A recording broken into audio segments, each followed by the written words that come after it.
Welcome back. This is a subject I've talked about often, but I'm getting a lot of questions about it, so I want to talk about what I call the Gauntlet of Sleep. And this is something that I find pretty much every meditation journey is going to run into at some point. And so we want to have a working knowledge of this so that we don't come to the wrong conclusion. So let's get into it.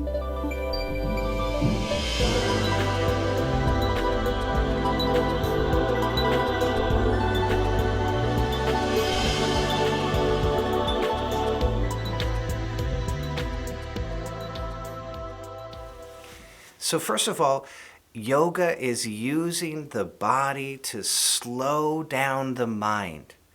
We slow down the body. We enter into what I've called the low idle state. We're slowing everything down. First of all, we're elongating the breath. So with every out-breath, I'm going to make it extra long. And this is going to ensure that I get into HRV resonance. It's going to slow down the heart rate. And all of this slowing down reflects back on the mind. And the mind starts to slow down. And so what are you doing when you do that? You're taking your conscious mind, your beta brainwave, and you're kind of shrinking it or subduing that conscious mind and entering into what? Slower brain waves. And those are the subconscious brain waves, alpha, theta, delta. So we're shrinking the beta and entering into slower alpha, theta, delta. Well, where do you encounter alpha, theta, delta in your everyday life? In sleep. And so what have we built up? This habit over years and years and years. What habit have we built up? Well, I hit those slow brain waves and I'm snoring. I'm out of here. I hit the slow brain waves and I'm gone. I am asleep. This is a massive habit. And so now you're coming into meditation and you're encountering these very slow brain waves, and all of a sudden the temptation is there. Oh man, I could just fall asleep right here. And this is it. This is the Gauntlet of Sleep. You're encountering those slow brain waves, and it's like a barrier to you. It's a gauntlet. It's something that you need to pass through as a meditative junkie like me. So here is a wonderful way to think about this. I love food dogs, and I saw these and I just thought, oh my goodness, that is way too cute to pass up. Can you see how fat and adorable this food dog is? And so I've got two of them.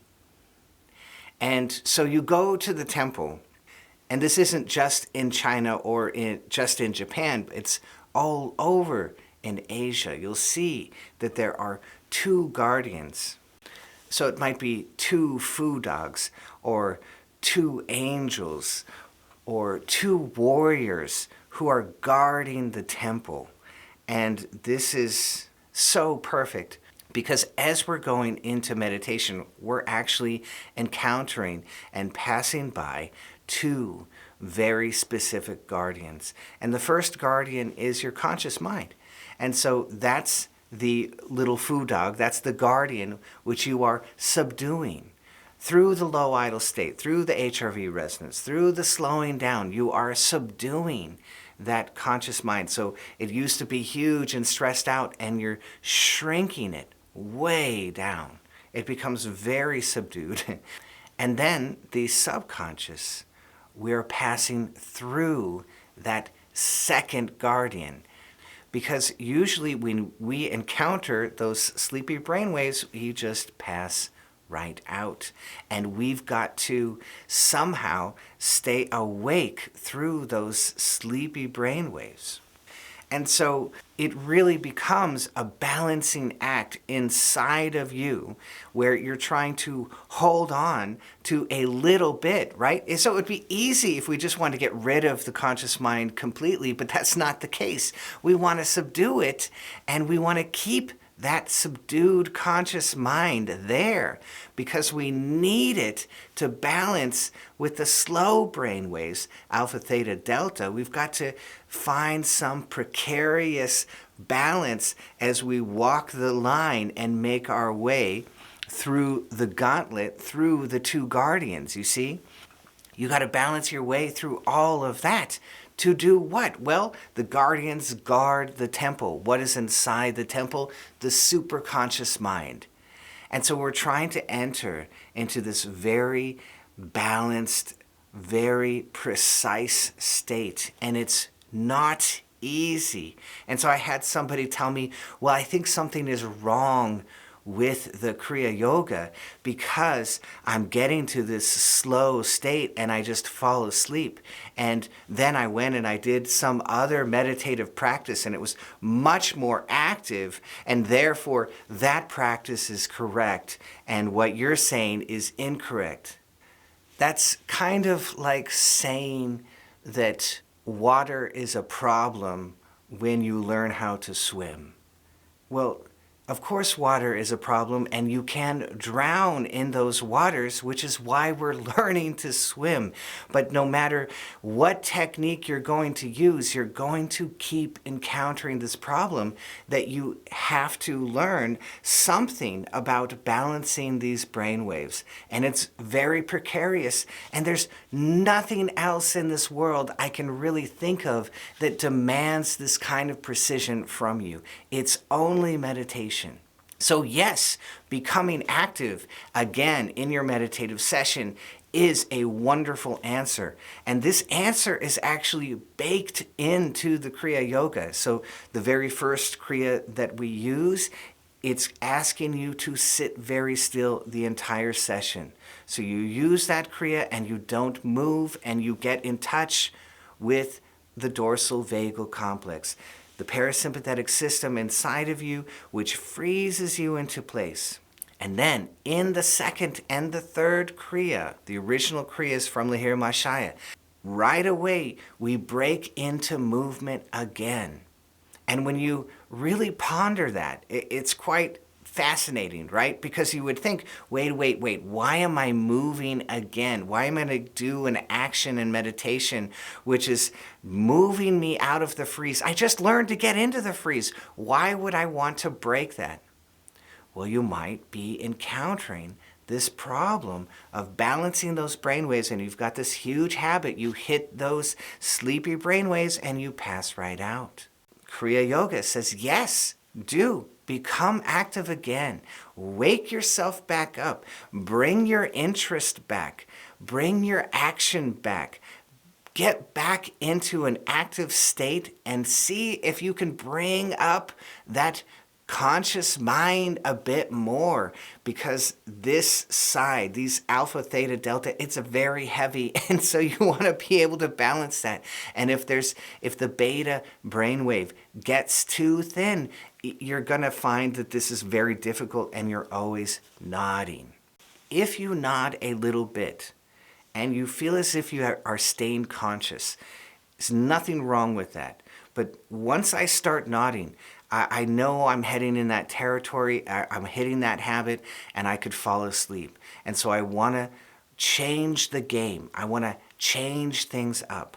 Another way that the Kriya Yogis address this problem is you will see pictures of yogis with their eyes open. They are meditating with eyes open. What's a wonderful practice that I've mentioned over and over to practice with open eyes? Hakala. Look at one point. Look straight ahead. And yet don't look at the center. You look at the outside edge. You become aware of that peripheral vision. And now I'm doing an open eye meditation. I can do my Kriya with open eyes. I can watch the breath. I can make the out breath long with open eyes. It's another way to keep a little bit more of that beta brainwave and balance it with all of this alpha, theta, and delta. You can bring your heart back into the game, because if you forget why you are meditating, then you're just meditating by habit, and that's okay. But if the beta brainwave is shrinking too far and the alpha, theta, delta is getting too heavy, then just habit alone might not be enough to sustain you. But if you can remember, why am I here? Why am I doing this? What is it that drove me to this point? What is calling to me? What calling am I answering by learning to meditate profoundly? What is it? What desire is inside of me? What soul searching am I doing? And you remember that original inspiration. And sometimes you'll uncover an even deeper inspiration in your heart. And all of this will awaken that fire of love, of meditation that you've been cultivating this time. And so I used to sit in the ashram, and I just doggedly, kind of in a crazy way, I would keep asking myself, why are you here? Why are you here? Why are you doing this? And it drove me to get my meditative answers. My reasons for meditation were extremely deep and clear to me. And that will align, that process of asking yourself over and over again, it will align you with your meditative practice in a way that no book, you cannot read a book and get those answers. They can be provided to you, but it's something you have to know inside of you. And so when you keep asking those questions, you align yourself, and it becomes just magnetically and powerfully driven from your core. And that's much easier to sustain a meditative habit and a meditative journey through the gauntlet when you have that kind of alignment. So along with all of this, my favorite answer for the Gauntlet of Sleep, so balancing those brainwaves, my favorite answer is to get extra sleep. Because when you touch those slow brainwaves, instantly your body goes, oh yes, sleep would be wonderful, let's go to sleep. And so if you give yourself more sleep than what is necessary, you remove that voice. The voice will not be there for you. The body will go, oh, yeah, we could sleep, but no, we did plenty of that. And you want to have that reserve of sleep built up so that when you touch those brainwaves, it's not a problem, and you can pass right in. And you'll come into these states. The conscious mind becomes extremely quiet.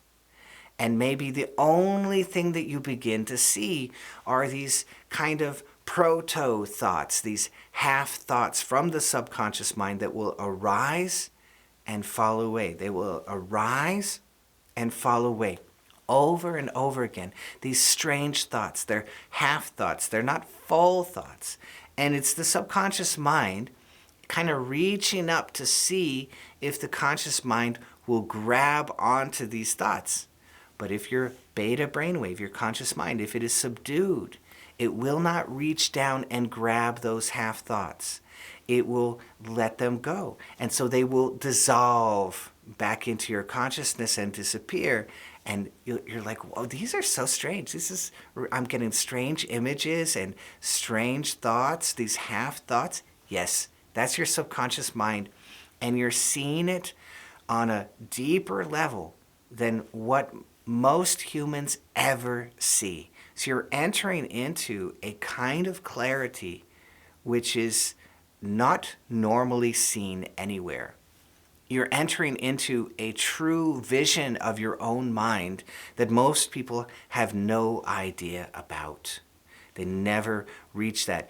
Because again, everybody gets a little sleepy and they just zonk right out. And so we're staying in that limbo land.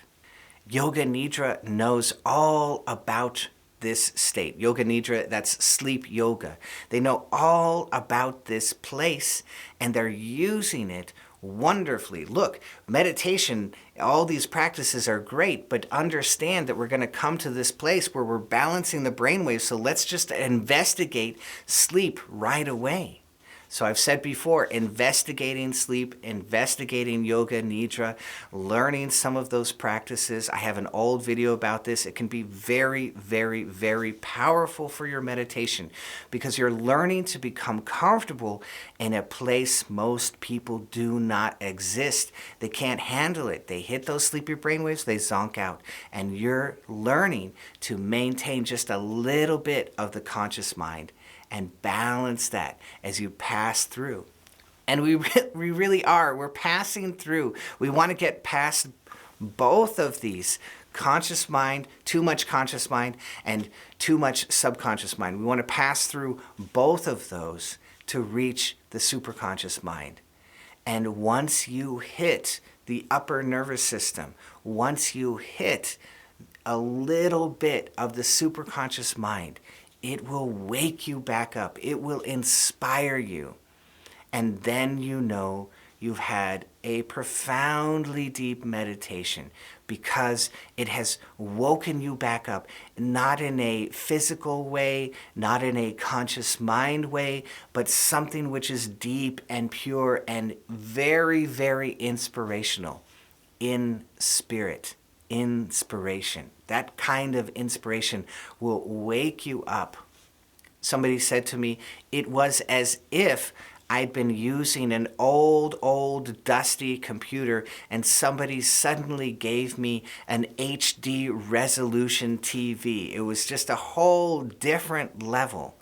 And that's exactly it. When you touch the superconscious mind, when you touch the upper nervous system, when you touch the higher self, it's like an HD resolution, and that HD resolution will wake you back up.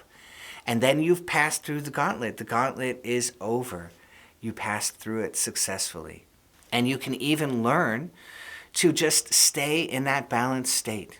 It's very, very quiet. It's very, very peaceful. And more you'll find yourself, even in your day, where you find that the conscious mind is subdued. And the subconscious mind, even that becomes relatively subdued. And you just exist in a bit of silence.